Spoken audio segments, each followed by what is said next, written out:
So DeadCraft is available now on Xbox, PlayStation, PC and Nintendo Switch. It's a survival crafting RPG game where you will be running around a post-apocalyptic world trying to gather zombie parts to give you more zombie powers. You can also go ahead and create your own zombie minions, making sure that you get extra powers from them and a lot more by farming them.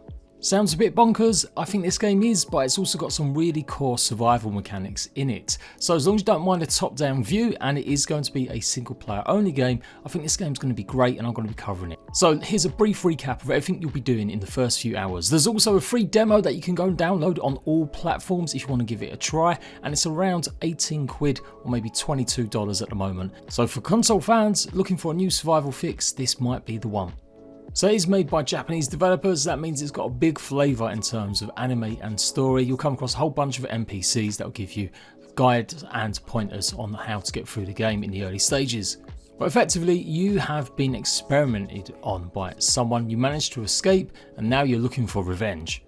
Alongside the usual weapons, guns and a bit of gory finishers, you'll also be able to use them zombie powers. It's got a pretty deep upgrade system which I'm going to go through, where you can literally craft and make a whole bunch of things, as well as a huge skill tree that you'll be using your points to grab, and a big focus on crafting the minions to help you in any given situation. The base building is pretty limited, it's more about placing placeables in your camp. It does have a big selection of farming kind of crafting stations and stuff for the zombies, as well as regular fruit and veg. Combat is focused on you being either a zombie or a human. You can go one way or another and they'll both have plus points and negatives. Spend too long as a zombie and local NPCs won't want to talk to you and they'll run away in fear. But you're much stronger as your zombie mode with more powers. I showcased the demo a couple of weeks ago and now we're picking up with part 2 and just going through some stuff you'll be doing. So your inventory is filled with all sorts of resources. Dead rat on a stick is maybe going to be your meal of the day, and they've got various different buffs. It is a full-blown survival. You're going to need to concentrate on food, water as well as stamina, with different foods giving you buffs or increasing either your health, stamina, food or water. Eat anything related to undead and you will be able to turn into a full zombie mode much quicker, but you can utilise both powers if you keep it at a nice balance. Likewise, if you need to be a bit more human, then go ahead and munch on regular tomatoes and maybe some of that rat to turn a little bit more normal. It's got like an experience point system where you directly spend them points on brand new abilities or upgrades or crafting stations, with cooking being a main focus. Your abilities though will give you all sorts of new moves. Then you've got melee weapons, a huge tree in different upgrades, different style weapons, either one-handed, two-handed, and then you've got range weapons as well. There are a bunch of guns, boomsticks, assault rifles and more. Then you've got the farming and house items. This is where you're going to be able to upgrade your farms or get new crafting stations to place around your camp, and again lots of upgrades for these. And a huge skill tree dedicated to growing your own different types of zombies. And to finish it off, that cooking recipe or kind of first aid where you can craft a whole bunch of consumables that will give you boosts and buffs. You have a special separate area where zombies won't be necessarily attacking you, and this is your camp zone. You do have a place to live inside and a bed to rest the full day with a full blown day and night cycle.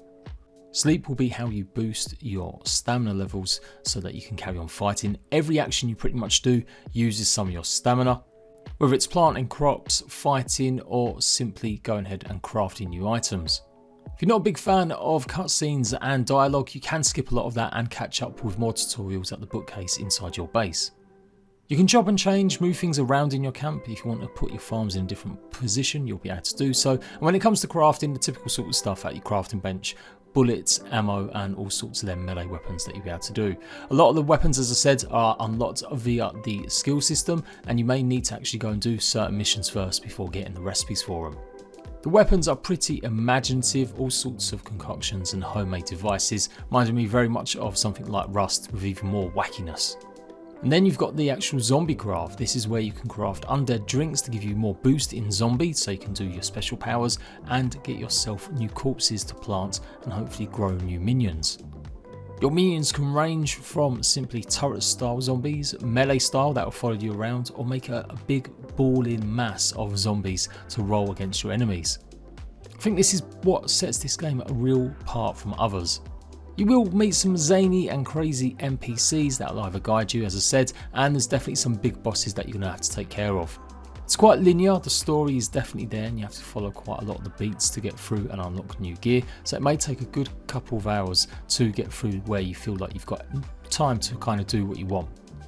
There's a huge friendly NPC town nearby, although you can actually go and harass some of these locals. You can shake them down, basically scare them enough to get certain resources from them, or you can help them out by completing missions for some of the traders and simply buying and selling your goods. It's not just the zombies you'll have to worry about though, there's plenty of NPC bandit enemies in the game too. You'll find these guys scattered outside in the world, and so they can be a bit of a dangerous threat unless you can kite them over to some zombies and have them face off against each other. When you die, there doesn't seem to be any real penalty for doing so. You'll just simply reload the space before your last save, but you will have to manually save at certain points if you've not gone back to your home. So this can be a little bit old school, as you do have to do this manually, and there's only one save point inside the town, and I think it saves automatically once you've slept for the night. So something to bear in mind, don't get too caught up doing stuff and making sure that you're always saving. The quests are pretty bog standard. For traders, they're usually wanting 5 of something or 3 of something. Go and kill 3 rats, return, deliver, and get some extra resources and consumables. The combat is also fairly simple as well, usually just one button mashing when you're in your human form or taking aim with a gun.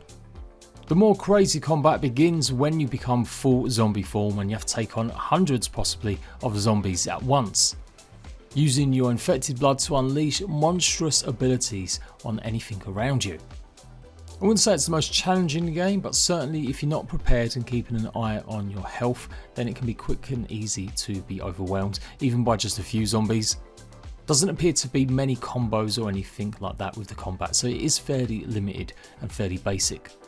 You'll be gathering debris and wood from resources that you'll find out and around the world, and it really is a bit of a weird mix of Stardew Valley meets zombie bloody action. I've yet to establish whether or not I can romance any of the zombies just yet.